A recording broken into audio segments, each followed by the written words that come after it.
Welcome to another edition of Doctor to Doctor in the chat room. I'm your host, Dr. Rhonda Shaw, and we are back again another Saturday. Glad to have you guys here. I always start the show with asking you guys to take those necessary precautions to stay safe. Make sure that you are physically distancing yourselves and wearing your mask, and that you are not congregating in large crowds when you don't actually have to. And I say always get tested. If you don't know where to get tested, you can easily just contact your local health department and they can tell you where to go to get tested. If you've been tested and you have tested positive for COVID, please make sure that you quarantine for that necessary amount of time. And before you go back into the public and around other people, get retested and make sure that your test is negative.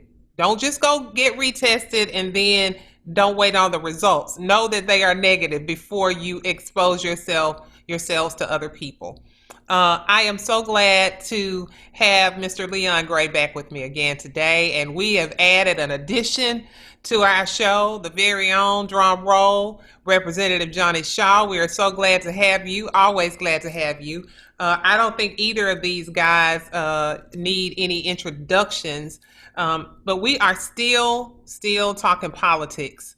Um, I started the show last week by saying, quoting from my first lady. I call her my first lady, Michelle Obama. She says that, you know that I don't like politics, and I don't like them either. But I know that politics are very important, particularly in our world today and what's happening in our world today. There's so much going on. When we left the show last week, one of the questions that I'd asked Leon was about, if Mr. Trump were to lose the presidential race, what do you think will happen from November until January? And I thought you did a really good job of breaking that down, and what the process looks like and what's supposed to happen. But I think we both agreed that he ain't just going easily, right? So I would love to hear Representative Shaw's perspective on what he is going to do. What do you think he's going to do from November to January if he were to lose this race? Well, Mama used to put it like this, Dr. Shaw, it ain't no telling. uh, I, I, I think perhaps he will uh, for sure let every one of his cronies, if you will, those his friends who've helped him, who got information on him, who could probably have him put in jail. I think he'll let him out of jail. I think he'll free all those people. Um, I think he might go so far to even start a war in this country because he will do whatever it takes from November until January to stay in office. However, and I know Leon know this, that if there's a presidential election and if it's not sure who won it, then Nancy Pelosi will automatically become president until that's settled. And of course, she'll have the authority to remove him out of office if need be, and put whoever in office, whoever the winner was.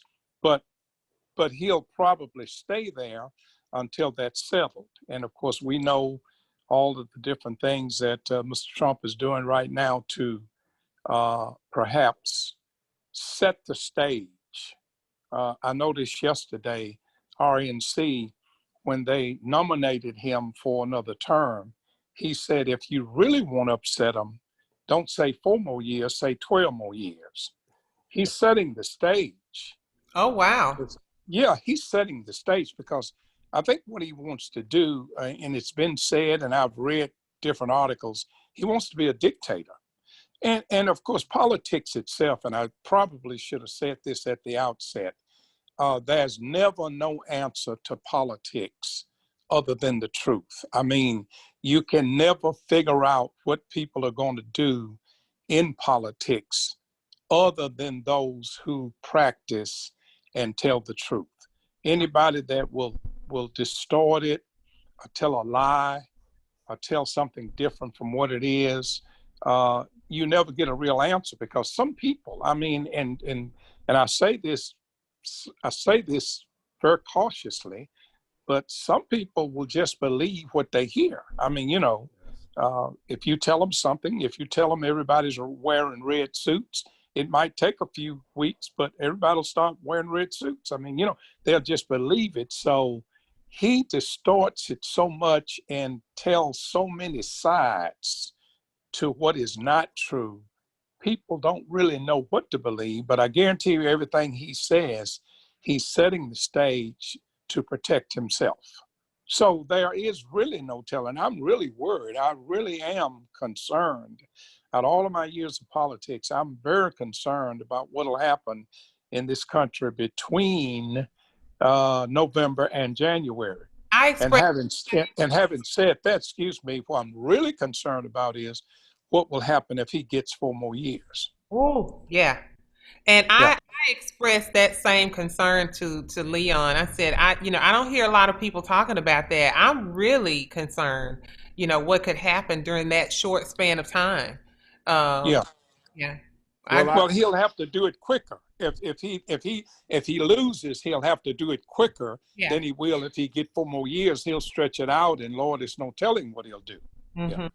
well, what we're hoping for is that the legislative body becomes Democrat. We know the House is already majority Democrat. right. They may even gain a seat or two.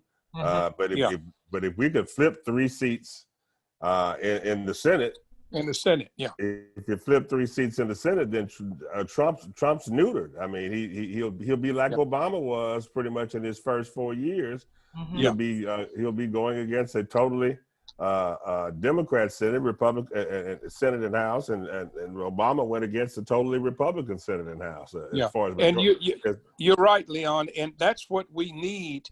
As bad as I want him to lose, but what we really need is the Senate back, because the House and the Senate has more authority Oh, than the absolutely. president, and they can put him in check. And now I know he'll have some executive powers, but not enough that they can't keep him in check if we can get the Senate back. Yeah. Yeah. So Absolutely. you spoke to, we just had the Republican convention last week. We had the Democratic convention. There was a lot of No, talk. the Republican convention's this week, excuse me, and the Democratic convention was last week. Yes. So Yes. we talked a lot about, people have talked a lot about Joe Biden's speech during the DNC. I thought it was a very good speech, and a really great appeal to the nation. But I want you guys to speak to what you considered the highlights of his speech, and even what you may have deemed concerns from his Yeah. speech. For me, the highlight was I'm running as a Democrat, but I'm running to be president of the United States. That was the highlight for me. I didn't hear anything that troubled me, and I do know that both men will lead the country in a different way, in a different fashion. But I think it's the moral side of this.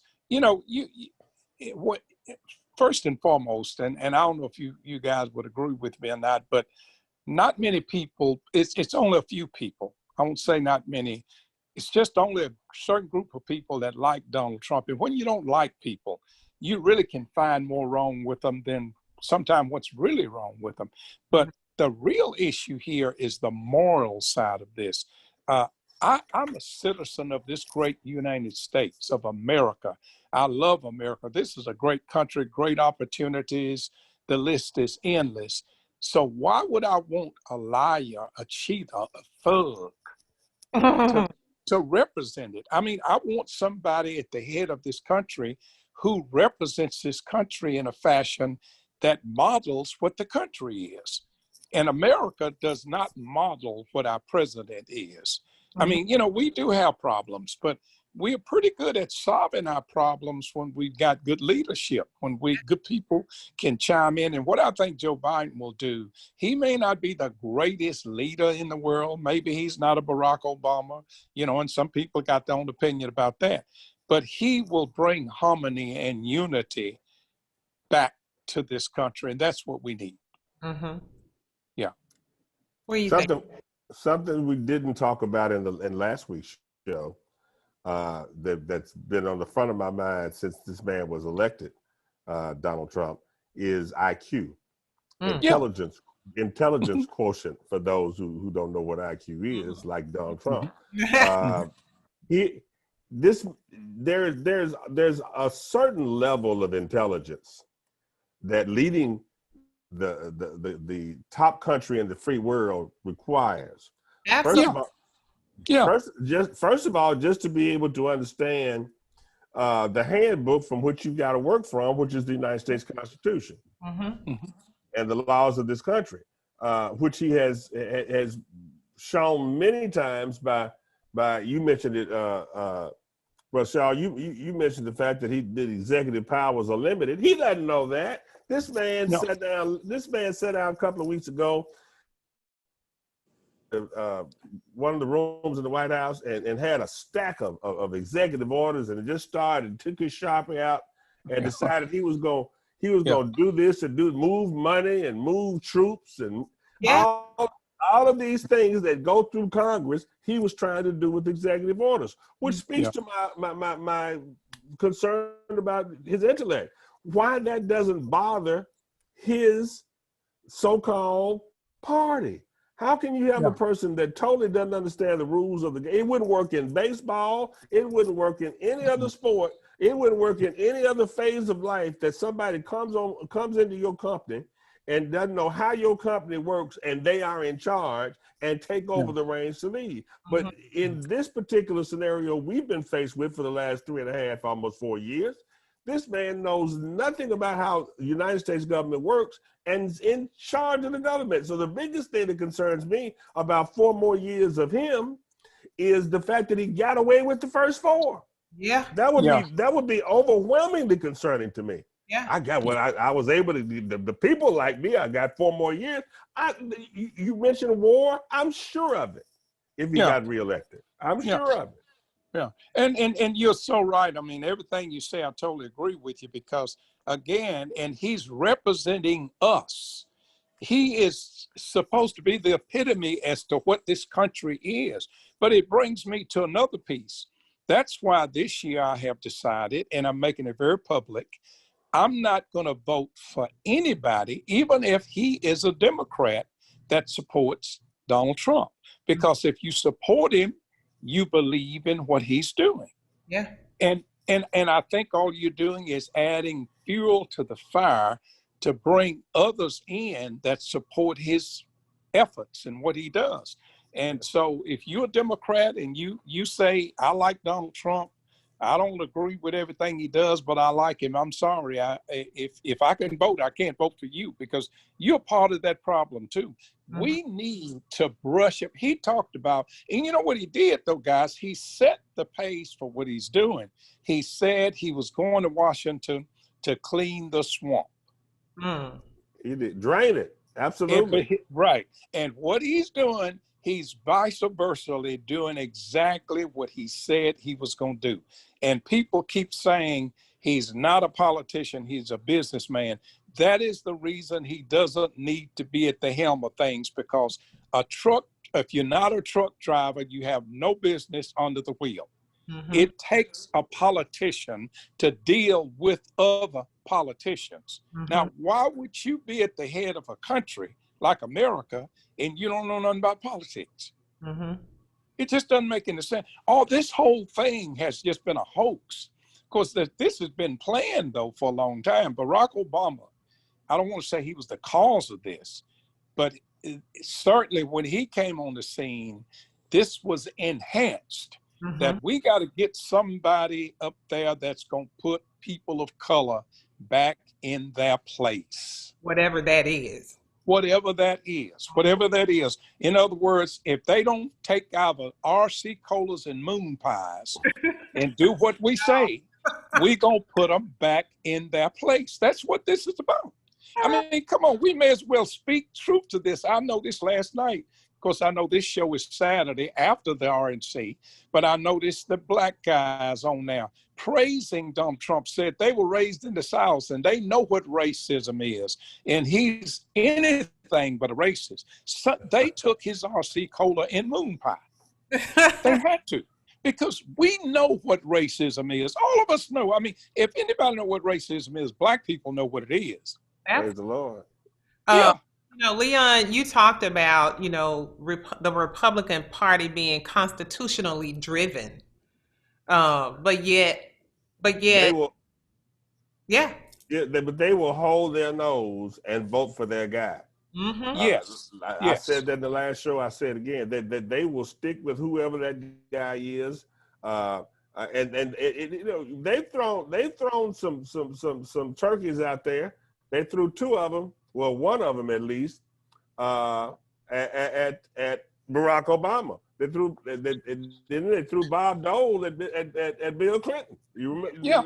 It was just his turn. Yeah. And the congressman the senator from Arizona, McCain, God rest his soul, they threw McCain at Obama. So yeah. They stick with whoever the next man up is, whoever the system throws out there. Now, during the RNC, you get Uncle Tim. Yeah. Uncle Tim, who is a black Republican senator. He got his RC in moon pie. Yeah, he got his RC from the RNC, and he got up there and said, and I quote, "We came from cotton to Congress, so how could this country be racist?" Yeah, that's a quote from his speech. Wow. Then you got Herschel Walker, Uncle Herschel. No, Uncle Herschel. Uncle Herschel, he got up there, did the same thing.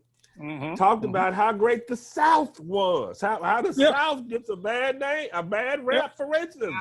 How could he have Vernon Jones did the same thing. And Vernon Jones, same thing. And here's what I say. I always phrase it like this, is that the reason I don't vote for Republicans is because they are more concerned about their party than their constituents. Absolutely. That's the bottom line. I don't care how good a Republican is, they will tell you, and I've even had some, no harm meant, just true. I know you're right, but I got to stick with the party. So it doesn't matter it doesn't matter what the constituents want. I got to stick with the party. And those that's not going to vote for Trump, they're not going to tell you. They're just going to secretly go vote. They're not going to tell you. They're not going to come out. No, they will not come out on TV and radio and say, for the most part, a few of them will. Now, we've had a few. I want to be fair. We've had a few people in the DNC week before last who came out and said, we just can't stand no more. People like, and I don't think he would mind me calling him name, Michael Steele. I really respect Michael Steele because Michael Steele is going back to the Lincoln Party. They having a convention, or they had a convention this last week while Donald Trump's convention was going on. There is another group of Republicans meeting and holding fast to the Lincoln values and ideas, different from Donald Trump, because they said we've had enough of that. I said last week, Representative Shaw, I said last week that the party used to be known as the Party of Lincoln, and then more recently became the Party of Reagan. And none of those Reagan-Lincoln Republicans have ever appreciated Donald Trump. But like you said, they won't say it out loud. They won't say it out loud. So tell me, what do you guys think about weigh in on Joe Biden's vice president selection?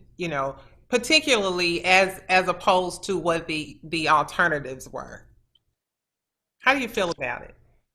I think it was a good choice based upon what he has to face. I think it was the better choice because I think Ms. Harris will say what she needs to say to them. I think she'll put them in their place.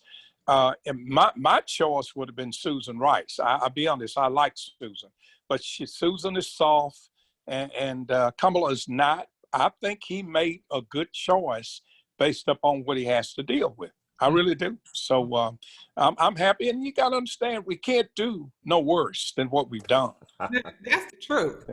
Well, to that point, they, I'm sure his team, and I'm sure both of you know this. His team went and took that ticket, Biden Harris, and tested it, and tested it in markets where he needs to win. Yeah. Against Biden Rice, Biden Buttigieg, Biden whomever.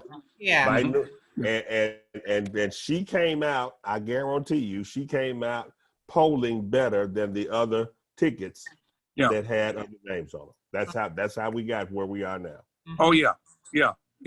But thank God he picked a woman of color, which was some history made. And I think we own a good. I got to tell you, I feel better about this than I've felt in a long time. Although sometimes feelings can fool you, but I kind of felt like the other week when we was watching the DNC. I kind of felt like I was in America again. I mean, people were making good sense about things, but man, when people just blatantly lie, just get up and when they. Even us alive when they say good morning, you don't know what to think, you know? You're like, is it morning? Is it really morning? Yeah. Do hurricanes really come through here? No.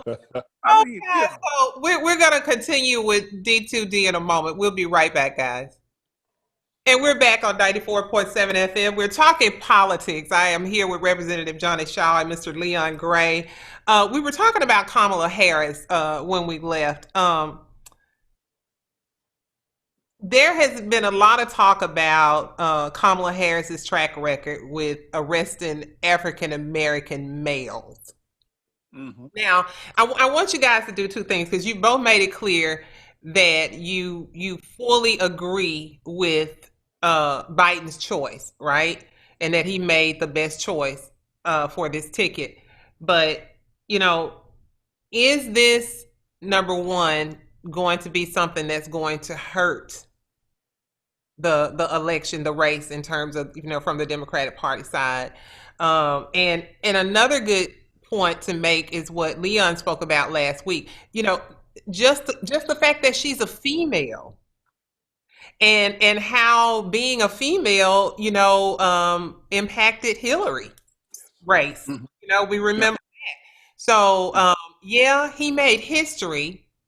And here's another thing that I heard somebody mention, and I feel a little leery about saying this, but I can kind of get the point. So when we think back to you know, the civil rights movement and prior to that, and racism, okay, and how there was this thing called passing, okay, you could pass for white.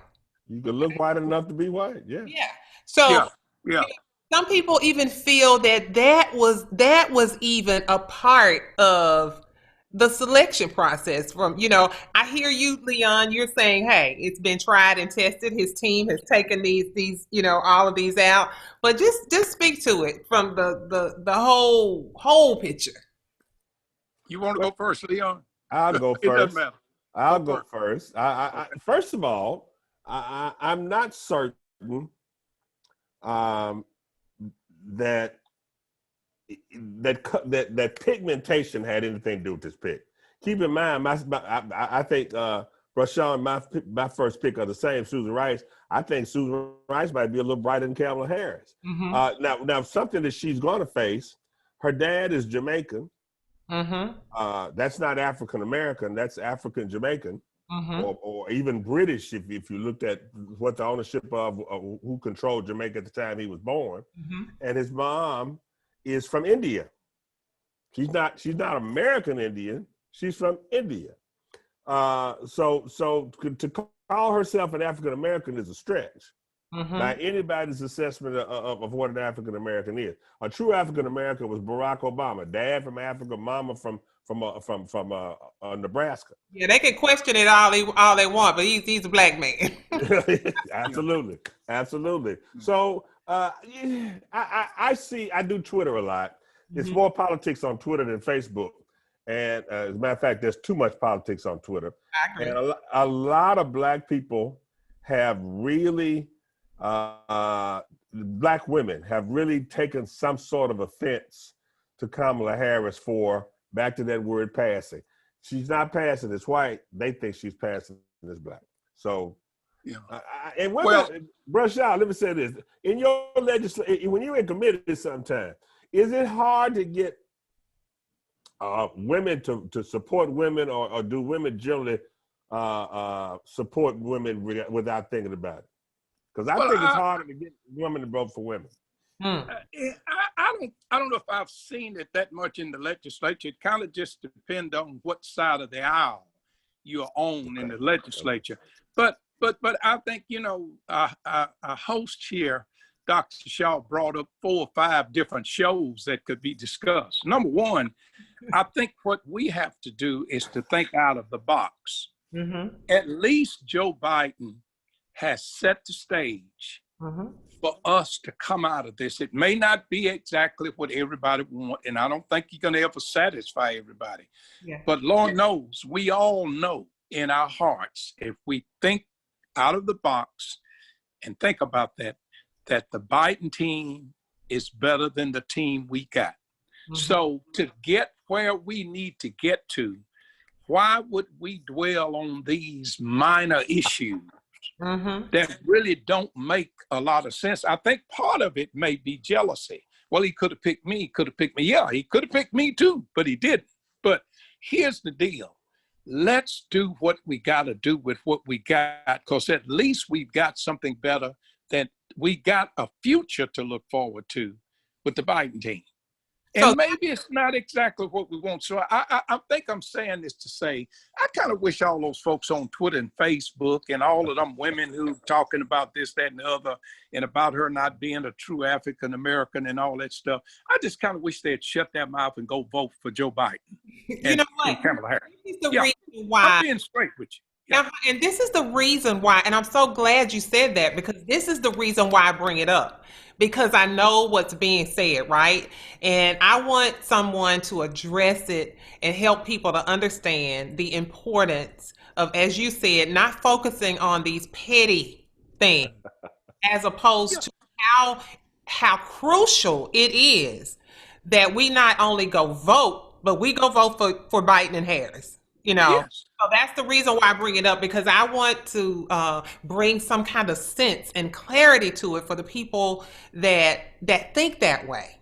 You know? Yeah, and maybe next time will be your time. I mean, you know, I'm saying that's what I'm saying, because I mean, you know, you never gonna get 100% of everybody getting exactly what they want, and I just think it's crucial is this election is, because our democracy is at stake. We ought to move from the petty stuff to the real issue and go vote the Democratic ticket all the way down the line. Just vote it, even if you don't know who they are. If they got a D by the name, just vote for them, whoever they are. And let's just get some of these people out of office so we can get back to the norm. And then we'll have time to discuss some of these issues about, well, we already got a big enough problem with race in this country. And if you talk about, and you brought up something that made me think about something, and I get this a lot. As a matter of fact, I had it in the last race about private prisons. People seem to think that people who run private prisons get in their vans and go through the communities and find every black man they can and say, get in the van, come on, go to prison. No. You have to commit a crime. All the private prison do is house you. Yeah. Is the point. So we got to stop being so petty about stuff that really doesn't matter one way or the other. Because if we don't get Joe Biden, guess who we're going to have? We'll have 4 more years, 12 more years. Hey, if you get Putin's way, 30-something more years of this man. So what do you want to act petty? Or get somebody that you can represent you and really make America great again. You know what I mean? Yeah. Yeah. So here's what Biden said when asked if he felt pressured to select a black woman. He said, no, he did not feel any pressure. He said the government should look like the people, look like the country. That's exactly what he said. I heard him Yeah, say it in the interview yeah, on I ABC. thought that was great. Yeah, yeah, because being an educator, for instance, when I see schools that are predominantly black, and then they have predominantly white teachers, yeah, that's an issue. That's an yeah, issue.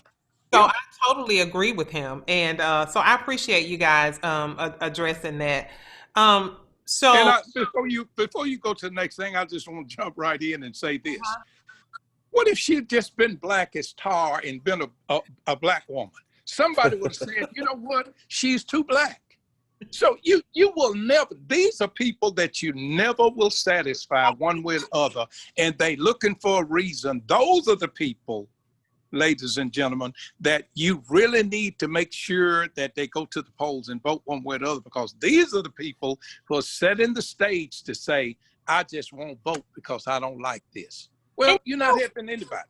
I find it interesting that the nitpickers are, Yeah, are usually people that are, uh, so the socioeconomically challenged people, people, the demographics of the people that are nitpicking about these things are yeah. not the people you would imagine doing it. Thank you. Thank you. Yeah, yeah. That's pretty. So that's another subject. We just hope and pray that they'll just go vote. Mhm. Yeah, yeah.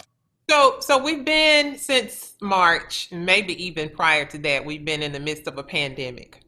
And our president, doesn't listen to the medical professionals.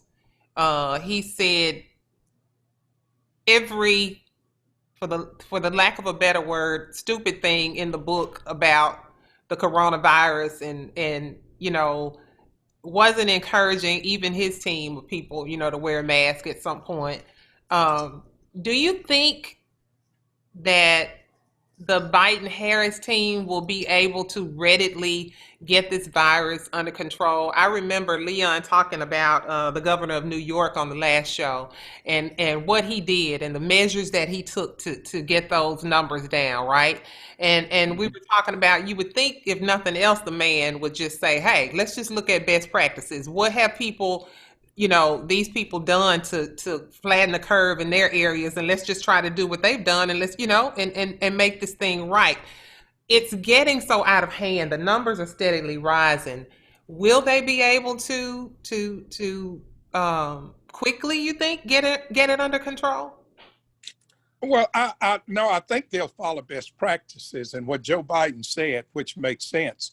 It's the first order of business. You got to get the virus under control before you can get back to norm in America. So what I think he'll do, I think he will institute his authority in whatever way he can to make sure that we follow all best practices. And I also would say that we will be a little closer to some kind of vaccine or some kind of help maybe by then than we are right now. But to say day one that he's going to get the no, I don't think he will. I think he'll just say, look, we got to stop long enough to get this under control before we open schools, before we open businesses.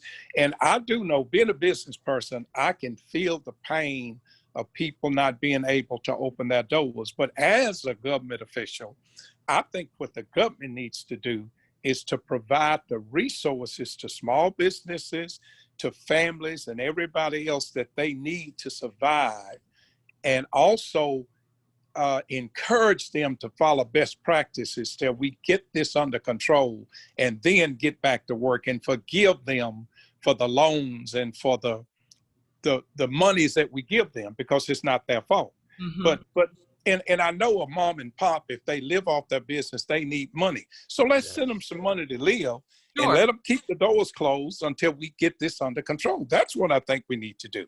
But we keep on picking at it. We send them a little money.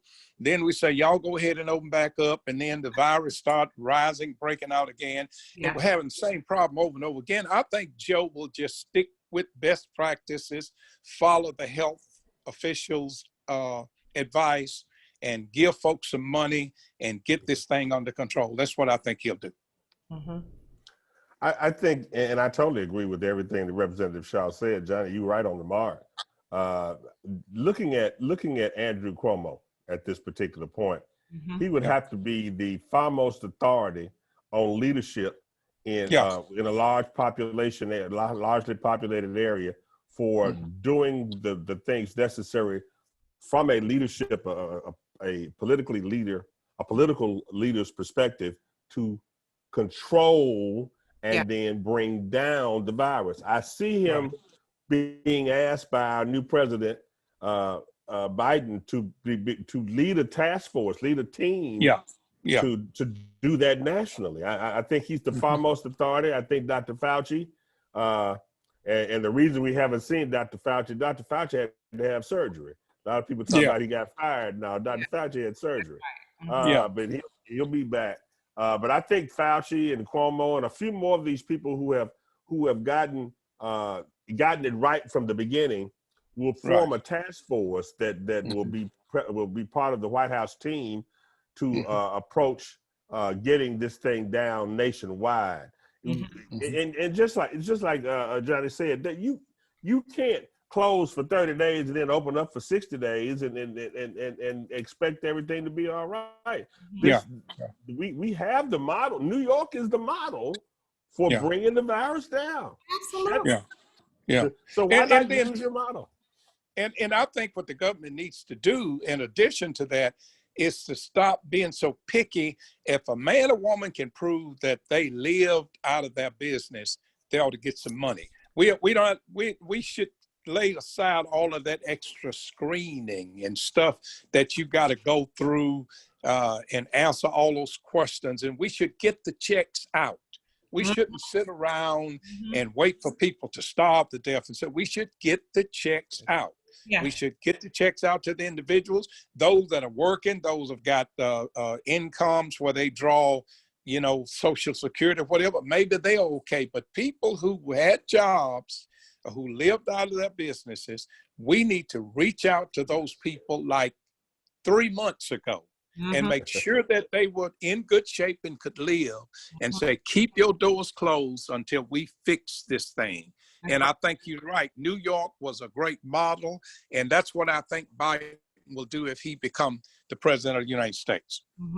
So, guys, what do you think is going to take for us to ever take the office of president of the United States of America serious again? Let's talk about that when we come back from break. We'll be right back on 94.7 FM. We're back on 94.7 FM. We're still talking politics with Mr. Leon Gray and Representative Johnny Shaw. Guys, what is it going to take for us to ever take the office of President of the United States serious again? I just feel like number 45 has made a mockery, and that's saying it, putting it lightly, of this office.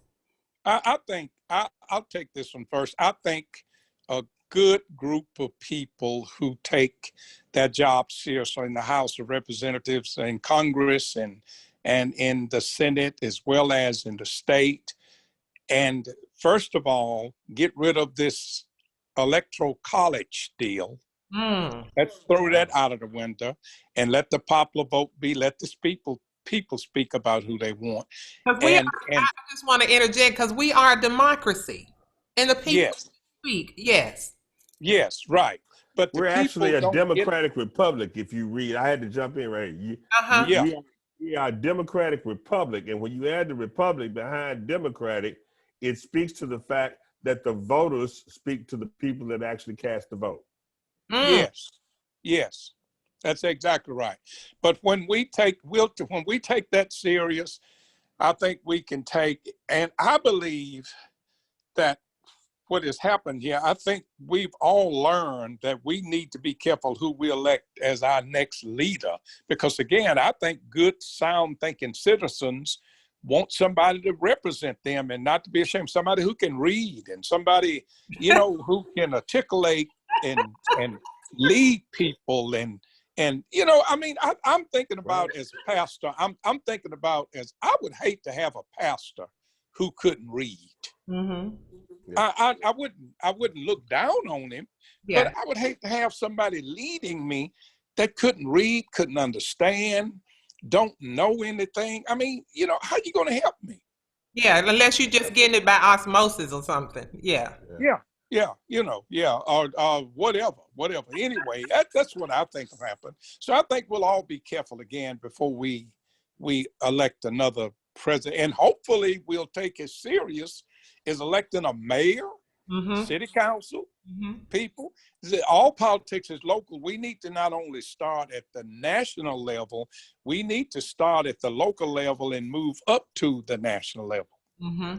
Yeah, all politics, it connects, Mm-hmm. Yeah. Absolutely. Because Tip O'Neill made that term famous. All politics is local. yes, No yes. doubt And if about you've it. got if you got a county commissioner who supports this president, you probably got some bad local government.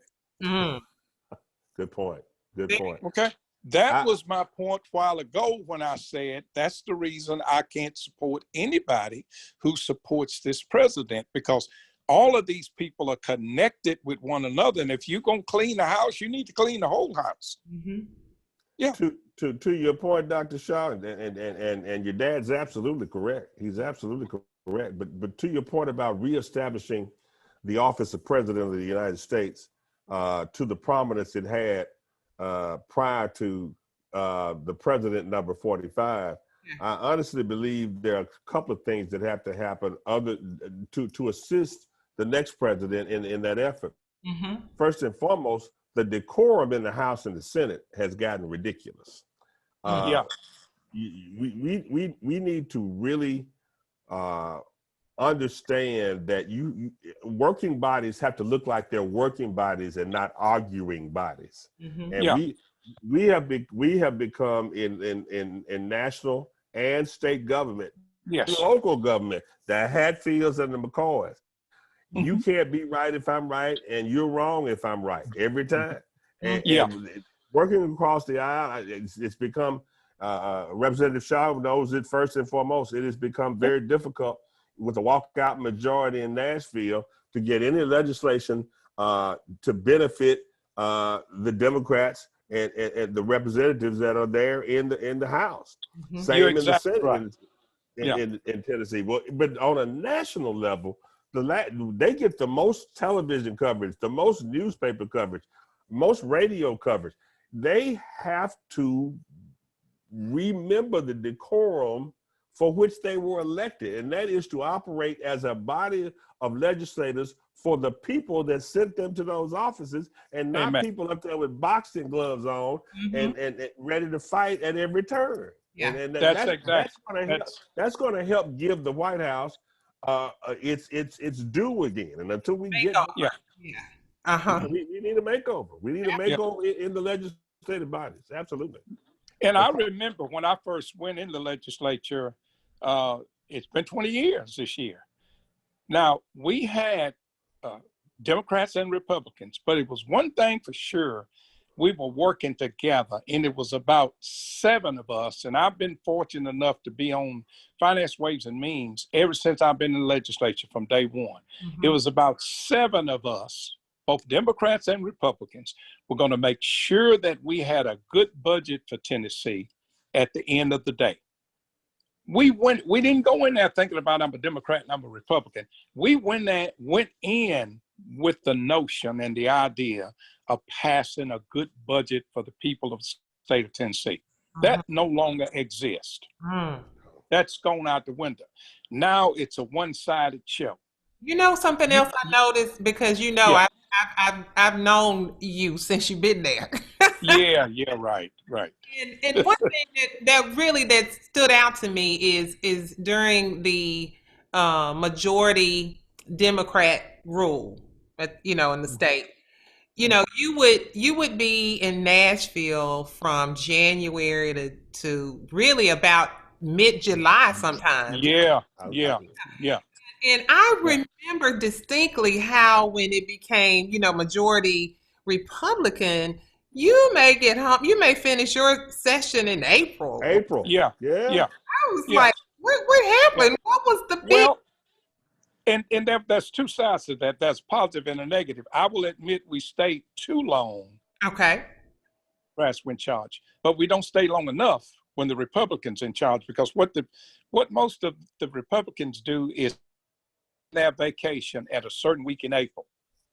And what they say is, Now, if my vacation is going to be April the 21st, we have got to finish this by April 19th.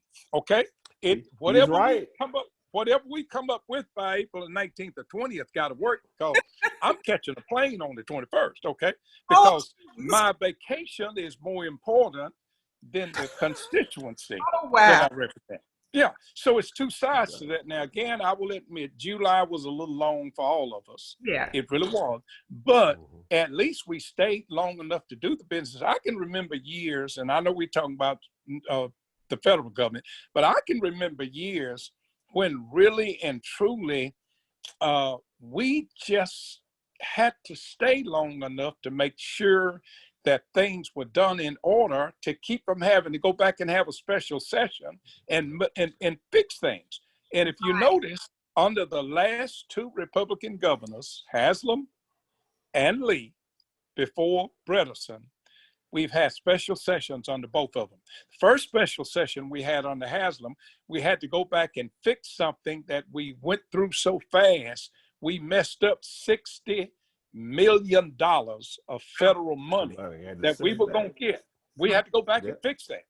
We got out so soon, you know, rather than us fixing what we needed to fix before we left this last time, we had to go back and fix something. And of course, when we went back to fix one thing, they come up with a law and order bill that give the police more authority to knock you upside the head, and you still don't get anything for citizens. So, you know, I mean, it was, don't get me wrong, it wasn't, you should protect police officers. If a police officer, it should be protected, shouldn't throw feces and spit on them and all. I get that. And if you do, you should go to jail. But the policeman should live by the same rules we live by. Right. Yeah. Amen. Yeah. You know, So that's so it's just great segue. always something. Yeah, that's a great segue into talking about defunding the police. You know, what do they really mean? What do people really mean when they say defund the police? Leon, talk to it. They don't know. Okay. I'll start right there. People Yeah. who are saying defund the police have no idea what they're saying. Now, Right. in their minds, what they think they're saying is this is the way we get back at the police for killing Charles Floyd. George Floyd. I'm sorry. This is or any of that litany of names of unarmed African Americans that have died at the hands of the police. So what they think they're saying is, let's fix this by taking away their budget.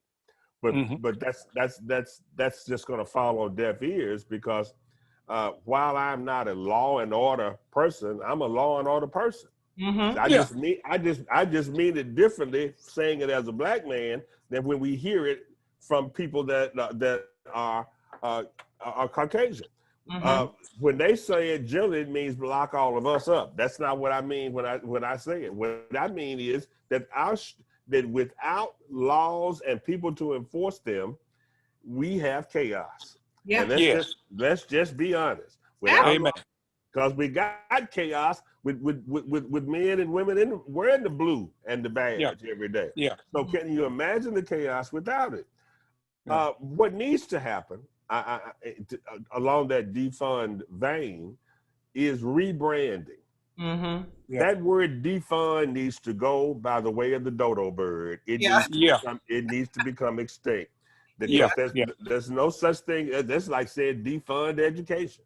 It's ridiculous. You know, you hit the nail right on the head, Leon. You really did. And one of the things we got to give Trump credit for, y'all see that commercial he ran about calling the police, and the woman answers and says, "We'll put them on hold," and then come back and said somebody was robbing the man's house and said we'll be day after tomorrow before we get there. No. Because we've been defunded. We won't be there. Yeah.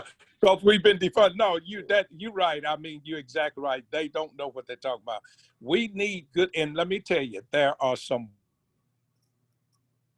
beautiful police men and women who serve as police officers in this country. I would tell you that the majority of them is just a few bad apples that's spoiling the whole barrel. Let me say this to that. Let me say this to the bad apples.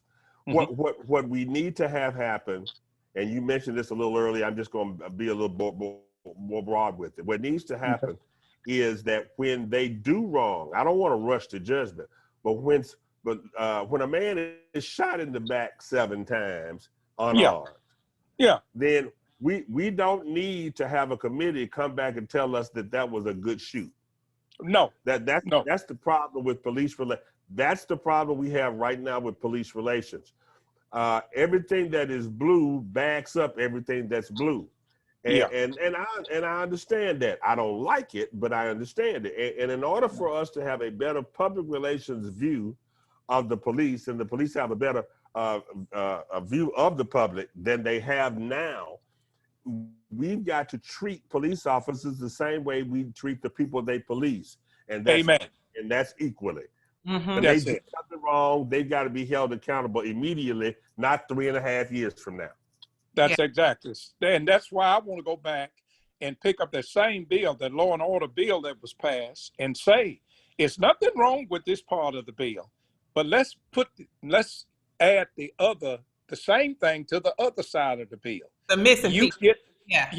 For the people, when the police officer assaults someone for no apparent reason, let's put him or her in jail, just like we did putting you in jail. You know, that's all we need to do. We already got laws. We really don't have to make any more laws. If everybody just abide by the law, we got laws. It's just that everybody don't have to abide by the law. Sure. Yeah. Let's talk about the United States Post Office. In particular, that may be the reason I ain't got my check. I'm waiting on one too, Johnny. I tell you, I don't know. Maybe that's the reason I ain't got my check. Look, I got a $3,000 check somewhere out there, and they claim they done sent it. And so after they come up with this post office stuff, I don't know. Will you let me know when it gets there? No. So let's talk about the United States Post Office, because, you know, one of the things that came out of that for me, you know, that's taking up all these mailboxes and stuff. I'm like, for everybody that ever said your vote doesn't count, that ought to be a clear sign that it's something to your vote count. It's something to the vote, because that's pretty major. Well, now, you know, one guy told me the other day, he says he ain't gonna vote, said because at least they delaying his bills for coming in. So he's happy that the mail is being held up. So I don't know, you know, but no, it's ridiculous. It's ridiculous. We got to stop clowning. Yeah, it's ridiculous. I have one or two points. The first point is the post office is a constitutional organization in this country, and unless the Congress and the Senate vote to change the Constitution, it's a constitutional office. Point two, the problem with it comes under the executive branch, which makes the president in charge. So he was able to defund based on the powers of the office of the president. However, the Senate jumped in there with a bipartisan committee and called the Postmaster General in for a hearing. And during the hearing, he made statements I'm hoping he can keep. He said he was not going to do anything to further destroy what they were already destroying. Now, I don't know what they did with all them blue post mail that came out of black neighborhoods. I don't know what they did with all of those. Or those 3 or 4 sorting machines that got trashed as well. But he said that the post office is able and capable of handling mail-in ballots. Well, and that's what he said. That's what he said. But we don't know that. That's the point. We don't know that because we don't know if all those machines and boxes and all those things that he took out, he may have already done the damage. Maybe he don't need to do anything else. It might already be at a slow pace by now. You know, I don't know. I know it's wrong. He shouldn't have done that. But in terms of whether or not they'll be able to deliver the mail, I don't know if they will or not. But there again, Trump is setting the stage, say one way or the other, I'm going to stay in the White House. If I win, I'm going to stay. And if I lose, I'm going to stay. Because if I lose, I'm going to say they took it from me. Mm-hmm. So he's Well, already setting the stage. Yeah.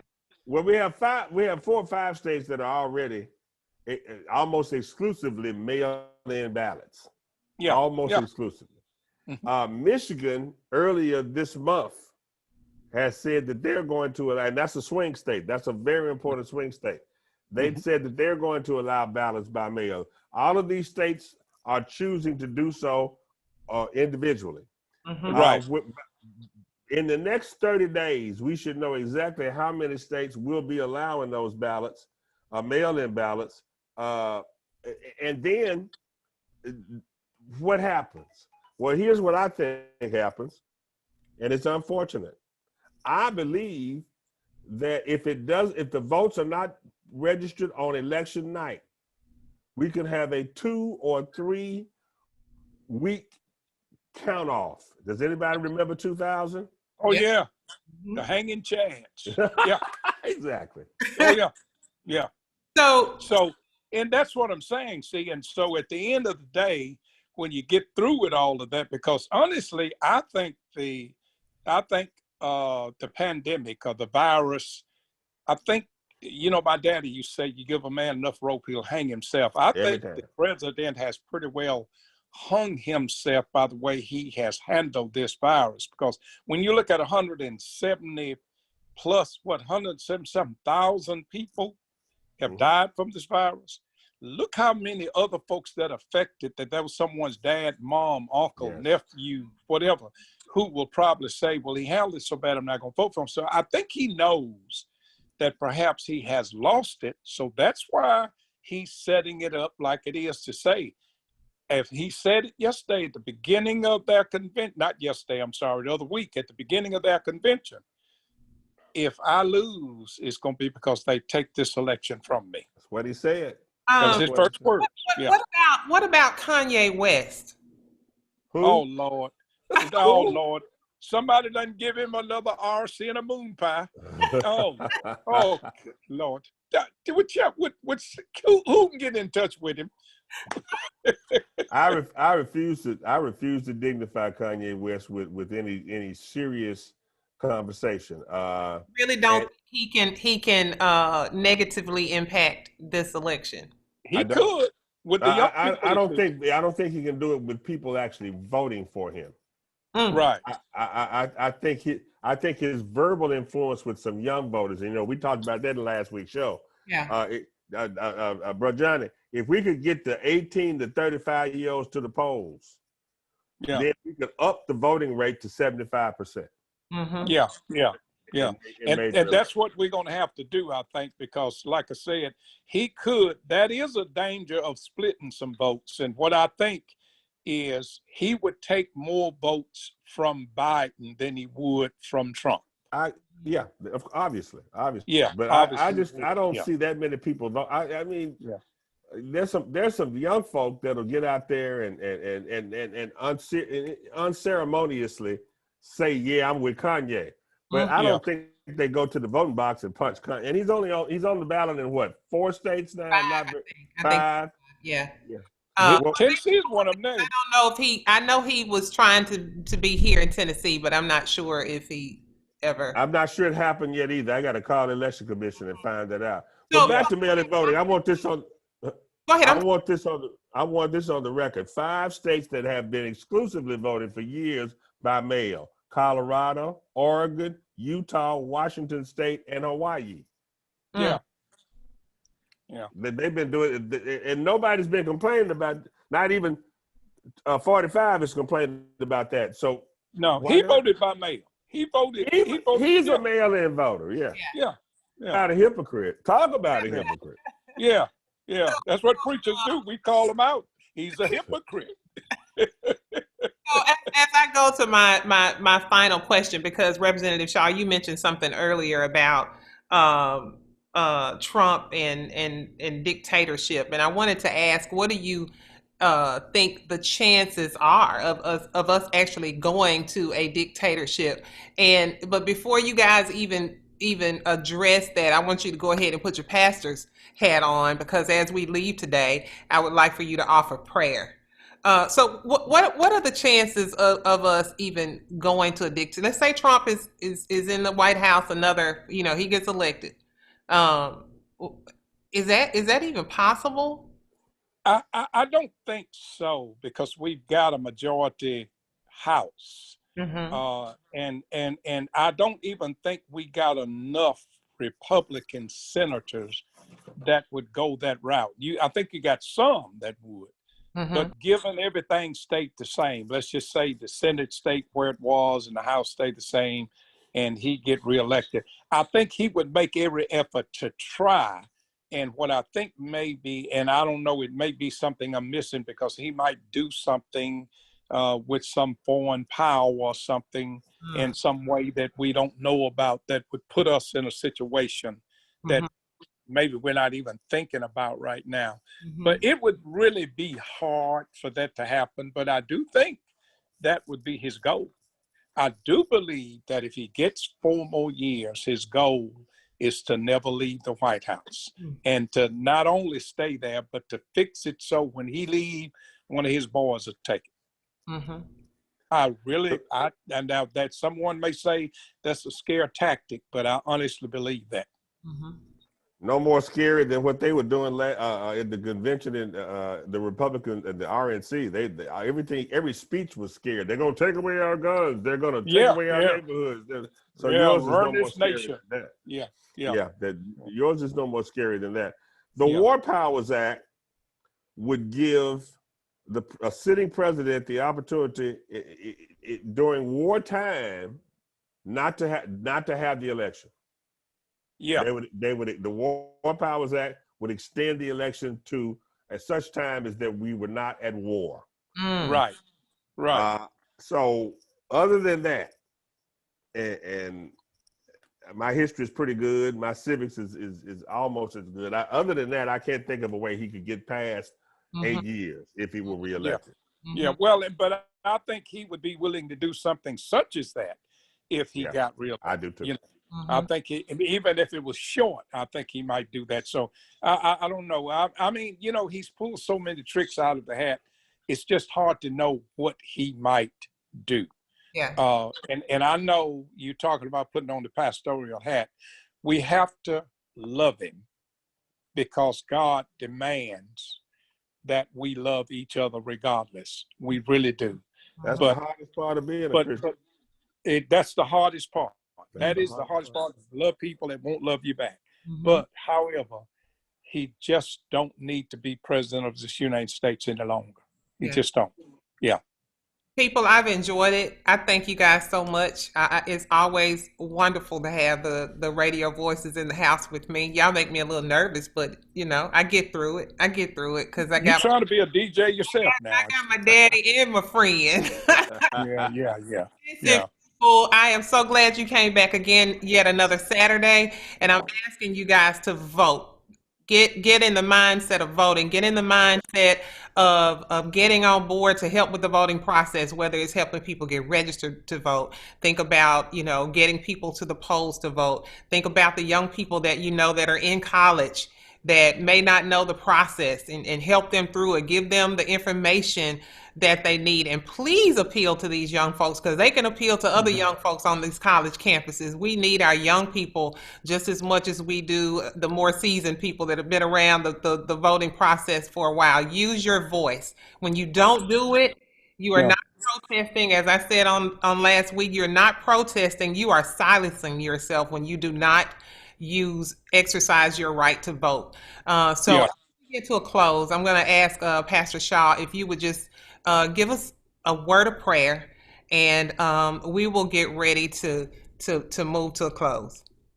And I will make this very quick announcement. I'm getting with President of Lane next week, and we are going to be talking about what we need to do to make sure all those students vote at Lane and so forth and so on. So we're going to do all we can. Are we ready for prayer? Absolutely. Father in heaven, we thank you today. We thank you for the opportunity to express ourselves and to at least talk about what our freedom ought to be like. We thank you. And God, we know inasmuch as we can say so much and we can do so much, you know what's best for us. So God, we ask that you lead us now, that you guide us, and you give us directions how to come out from under this iron fence, a fist that we're under now, and to be free again and to enjoy this country and all of the amenities that it brings to us as people of America. Bless Rhonda, bless Leon, and all that are listening. It is in Jesus' name we pray and ask it all. Amen. Amen. Thank you, guys. We'll see you again next week at the same time here on Doctor to Doctor in the chat room on the Gospel Giant 94.7 FM.